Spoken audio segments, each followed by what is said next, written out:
বাড়িতে চলছিল নিরামিষ। তো প্রত্যেক দিন আলু পটলের তরকারি, এঁচোড়, ডাল, নিরামিষ এইসবই খাওয়া হচ্ছিলো। তো এইসব খেতে খেতে বোন আজকে বলছে, দিদি এগুলো প্রতিদিন খাচ্ছি, আজকে পনির কর। পনিরটা যেহেতু আমার এতটাও পছন্দ না, তাই পনিরটাতে আমি কোনো ইন্টারেস্টও দেখাই না রান্না করতে। তো বোন জোর করলো, বাবা খায়, বোন খায়, মা, আমি খাই না। তো ঠিক আছে, আজকে পনির রান্না করতে চলে আসলাম।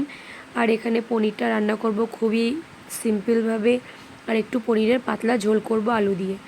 তো প্রথমে এখানে পনিরগুলোকে কেটে নিয়েছিলাম কিউব কিউব করে, আর কেটে নিয়েছিলাম আলু। পনিরগুলোকে হলুদ আর লবণ দিয়ে ভালোভাবে মেখে নিলাম। আর তোমাদের কাদের কাদের পনির পছন্দ আমাকে কিন্তু কমেন্টে অবশ্যই জানিও।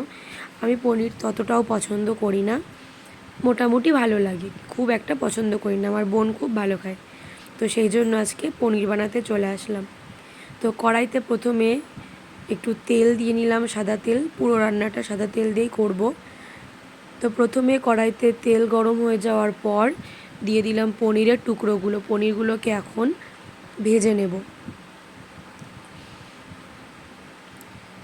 পনিরটা তো অনেক রকমভাবেই করা যায়, তো আজকে আমি কিছুই না, যেহেতু আমাদের ভাত দিয়ে খাওয়া হবে, তো আলু দিয়ে আমি পুরো পাতলা করে একটা ঝোল করব। তো এরকম উল্টে পাল্টে সব পনিরগুলোকে আস্তে আস্তে আমি ভেজে নিচ্ছি। তো পনিরগুলো ভেজে নেওয়া হয়ে গেলে এই পনিরগুলোকে আমি তুলে নেব।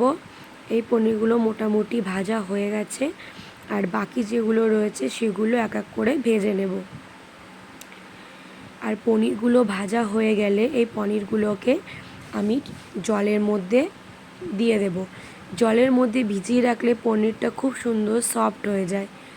এই যে আরও কিছুটা এখনও ভাজা বাকি রয়েছে, আর এই যে ভাজা হয়ে গেছে, এখন এগুলোকে আমি তেল থেকে ছেঁকে ছেঁকে নিয়ে তুলে নিচ্ছি। আর এইগুলোকে এখন দিয়ে দেব জলে। এটা নর্মাল জল, এটা ঠান্ডা জল না, আর গরম জলও না, নর্মাল জল এটা। পনিরগুলো জলে ভেজালে কী হয়, পনিরগুলো খুব সফট হয়ে যায়।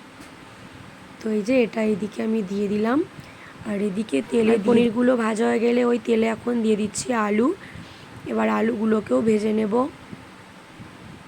আলুগুলোর সাইজও ছোট ছোট করেছি, পনিরের সাইজের মতন, খুব বেশি একটা বড় করে দিইনি। এবার আলুগুলোকে ভেজে নেব। আলুগুলো এই যে মোটামুটি ভাজা প্রায় হয়ে এসছে। এবার আলুগুলোকেও নামিয়ে নিচ্ছি। তো গরমের মধ্যে এইরকম পাতলা করে পনিরের ঝোল কিন্তু খেতে ভালো লাগে, যদিও আমি তেমন একটা পছন্দ করি না, তাও মোটামুটি ভালো লাগে। তো এবার তেলে দিয়ে দিলাম গোটা গরম মশলা, জিরে আর একটা শুকনো লঙ্কা। এবার এইগুলোকে একটু নাড়াচাড়া করে নিয়ে এর মধ্যে দিয়ে দেব বেটে রাখা মশলা। বেটে রাখা মশলার মধ্যে আমি দিয়েছিলাম টমেটো, পাকা লঙ্কা, কাঁচা লঙ্কাগুলোই যেগুলো একটু লাল লাল হয়ে যায় সেগুলো, আর দিয়েছিলাম আদা, আর দিয়েছিলাম একটু জিরে। এইটা দিয়ে এবার মশলাটাকে ভালোভাবে কষিয়ে নেব। যে মশলাটাকে অল্প অল্প করে জল দিচ্ছিলাম, জল এখনই দিইনি, একটু পরে দিয়েছিলাম, একটু লেগে যাচ্ছিলো। তো এই মশলাটাকে একটু একটু করে ভালোভাবে কষিয়ে নিচ্ছিলাম। আর এর মধ্যে এখন দিয়ে দিলাম পরিমাণ মতন নুন, আর দিচ্ছি হলুদ। এবার এগুলোকেও ভালোভাবে কষিয়ে নেব। বললাম এটা পুরো সিম্পলভাবে রান্না করেছি, এর মধ্যে ধনে গুঁড়ো, জিরে গুঁড়ো, লঙ্কার গুঁড়ো এইসব কিছুই দিইনি। চার মগজ, পোস্ত এগুলোও দেওয়া যায়, এগুলো কিছুই দিইনি। কাজু বাদাম, টক দই, অনেক কিছুই কিন্তু দিয়ে রান্না করা যায়। যেহেতু এটা সিম্পলভাবে একটা পাতলা ঝোল করছি পনিরের, সেই জন্য একদম সিম্পলভাবে রাখার চেষ্টা করেছি মশলাগুলো।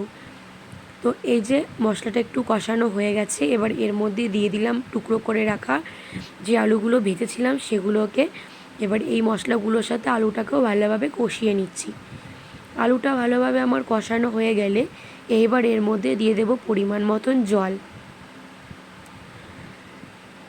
তোমরা কারা কারা পনিরটা কেমনভাবে খেতে পছন্দ করো আমাকে কিন্তু কমেন্টে অবশ্যই জানাবে। আজ তো আমি মোটামুটি এরকমভাবে পাতলা করে ঝোল করলাম, তো অন্য একদিন চানা পনির করব, সেই রেসিপিটাও তোমাদের সাথে শেয়ার করব। এই যে দিয়ে দিচ্ছে এখন এর মধ্যে জল, আর একটু জল দেব। জলটা দিয়ে তরকারিটাকে ভালোভাবে ফুটতে দেব।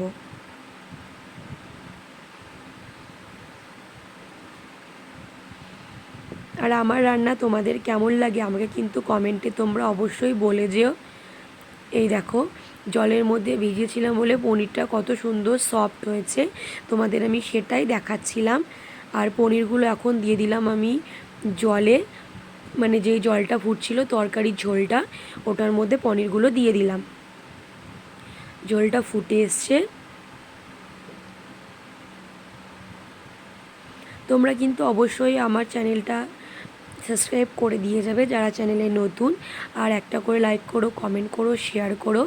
আমার ভিডিওটা তোমাদের যদি ভালো লাগে তাহলে কিন্তু তোমরা কমেন্টে অবশ্যই আমাকে জানাবে, তাহলে আমি তোমাদেরকে আরও নতুন নতুন ভিডিও দিতে পারবো যদি তোমরা আমার পাশে থাকো। তো এই যে আমি দেখছিলাম যে আলুটা গলেছে কি না, আলুটা গলে গেছে। আর একটু ধনেপাতা ছিল বাড়িতে, দিতে চাইছিলাম না, তাও ভাবলাম একটু দিয়ে দিই, তো একটু ধনেপাতা দিয়ে দিলাম। আর আমার ঝোলটা প্রায় হয়ে এসছে, বললাম না যে আমি একটা পাতলা ঝোল করব, বেশি গাঢ় করব না। আর দিয়ে দিলাম একটু গরম মশলা, আর নামানোর আগে এর মধ্যে দিয়ে দেব একটু ঘি।